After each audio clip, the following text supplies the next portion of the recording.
Katanungan, sa kabila ng patong-patong mga paninira at pang-aalipusta, bakit patuloy pa rin minamahal ng mga Pilipino si BBM at ang pamilya nito? Noon pa man ay napakaraming issue na ang ibinabato sa pamilya Marcos na aminado naman tayong pinaniwalaan ng maraming Pilipino na nauto at nadaya noon ni Cory at ng grupo nito.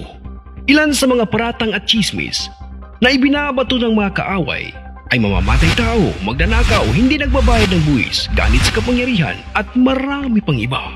Matatandaan nga na halos 1,000 kaso ang hinarap noon ni Madam Imelda Marcos na siyang napagtagumpay din naman niya sa huli.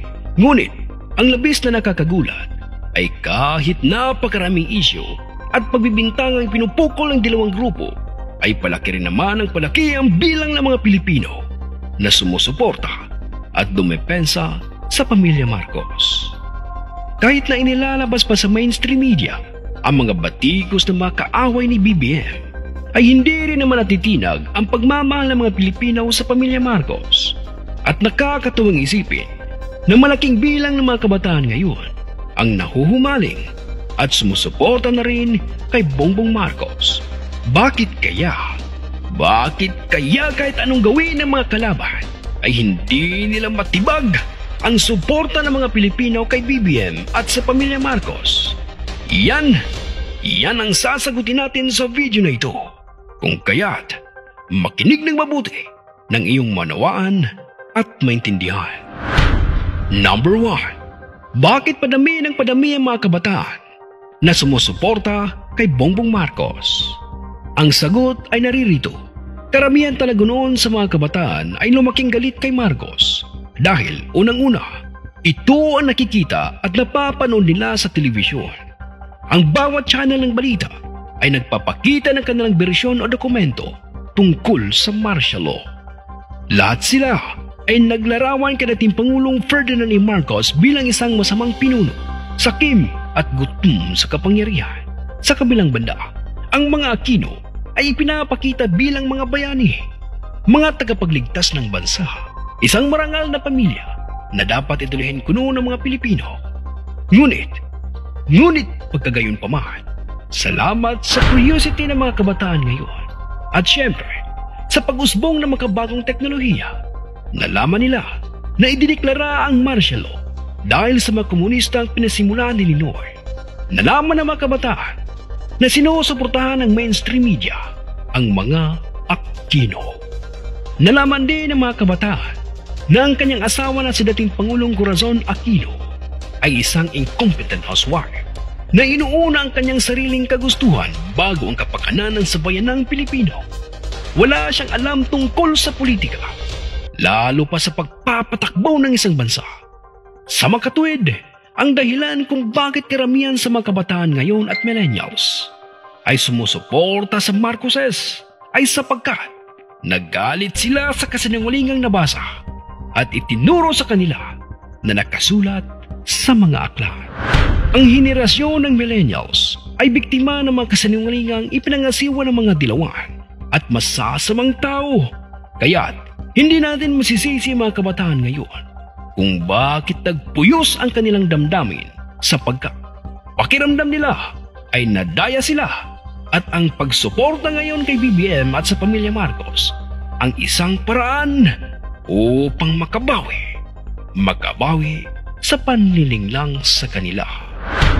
Number 2. Bakit unti-unti nang tumitiwalag ang mga Pilipino na sumusuporta noon kay Cory Aquino? 3 dekada nang lumilipas matapos maghanap ang walang kwentang people power noon. Kumusta na tayo mga kapatid? Sumagana ba tayo mula noon o nalubog sa putik ng kahirapan? Bueno, kung ang tatanungin natin ay ang ilang mga Pilipino na sumama noon sa rally sa EDSA, ay malamang na nagsisisi ng mga ito sa kanilang ginawang pagsama sa people power na iyon.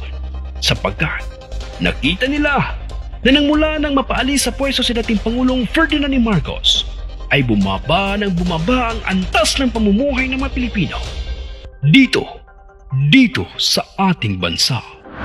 Sa madaling salita, ay nauto lamang sila ni Cory Walang ginawa si Cory Aquino at ang gobyerno nito para mapawi ang papalubog na estado noon ng Pilipinas. Pinalala lang nila ang kalagayan ng bansa sa pamamagitan ng pagsasagawa ng ilang mga land reforms na hindi naman napakinabangan ng mga Pilipino. Bagkus ay naging dahilan pa ng kamatayan ng ilang mga magsasaka. Hacienda Lausita Massacre, Lupao Massacre at marami pang iba. Ang mga privatization na kanilang ginawa noon ay walang ibang nakinabang kundi ang mga oligarchs lamang. Ito ang nasaksihan ng mga Pilipino noon na sumama sa walang kwentang rally noong 1986. Ito rin ang dahilan kung bakit bumalikwas na sila sa ideolohiya ni Cory at sumusuporta na ngayon kay BBM at sa pamilya Marcos. Number 3, ang mga Marcos bilang public servants. Bakit mahal na mga Pilipino ang pamilya Marcos, lalong-lalo na si dating Pangulong Ferdinand Marcos? Ito ay dahil sa mga proyekto at infrastruktura na ipinagawa noon ni dating Pangulong Ferdinand Marcos na napapakinabangan pa ng mga Pilipino magpahanggang sa ngayon. Maging ang kanyang mga anak na si BBM at Amy Marcos ay may mga nagawa ring mga proyekto na ipinagpapasalamat ng lubos ng kanilang mga nasasakupan. Kitang-kita naman siguro natin ang mga naglalakihang proyekto ni dating Pangulong Ferdinand Marcos na hanggang ngayon ay pinakikinabangan ng lahat. Matibay ang mga ito at di basta-basta natitibag. Iyon ang isa sa mga patunay na hindi tinitipid ni dating Pangulong Ferdinand Marcos ang mga proyekto niya noon. At makikita natin na wala talagang korupsyon sa panahon ng kanyang panunungkulan. Ganito rin magtrabaho ang kanyang mga anak na si Amy Marcos at Bongbong Marcos. Kaya mas lalo silang minahal ng kanilang nasasakupan dahil sa kanilang nakakamangang world-class performance sa Ilocos Norte.